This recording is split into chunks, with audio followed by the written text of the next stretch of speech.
Il se peut que dans ta vie, tu as plein de regrets à l'heure actuelle, plein de remords.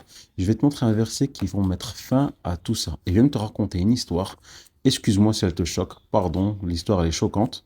Et je suis vraiment désolé. Des fois, on fait des choses dans la vie, on se trompe et on subit des conséquences désastreuses. Et on remet tout sur nous-mêmes en disant si seulement j'avais pas fait ce choix-là. Regarde, prends Surat al-Hadid. C'est la Surat numéro 57. Voilà, c'est la Surat le faire. Et regarde ici. Aucun malheur ou accident n'advient sur la terre ou en vous-même qui n'ait été écrit dans un livre avant que nous l'ayons créé. C'est ainsi aisé pour Dieu. C'est aisé pour Dieu. C'est pour que vous ne soyez pas désespérés de ce qui vous a manqué, ni trop réjouis de ce qui vous est donné. Dieu n'aime pas l'insolent vantard. Dans ta vie, tu vas faire un bon nombre d'actions. Et tu vas faire un bon nombre de choix.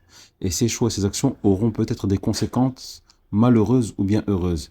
Ces conséquences-là, Allah subhanahu wa ta'ala te dit que c'est lui qui les a créées, c'est lui qui les a écrites bien avant que tu puisses faire un choix. Et donc, tu n'as pas à te réjouir si quelque chose de bien te parvient, ce n'est pas grâce à toi ou grâce à ton choix.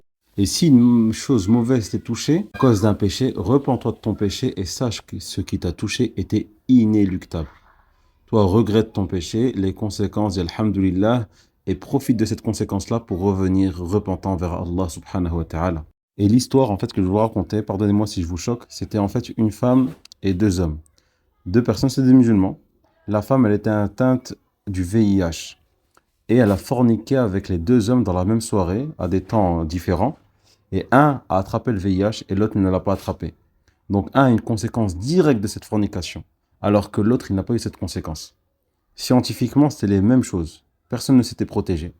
Wali'adu billah, et qu'Allah nous préserve de la fornication et de tous les péchés.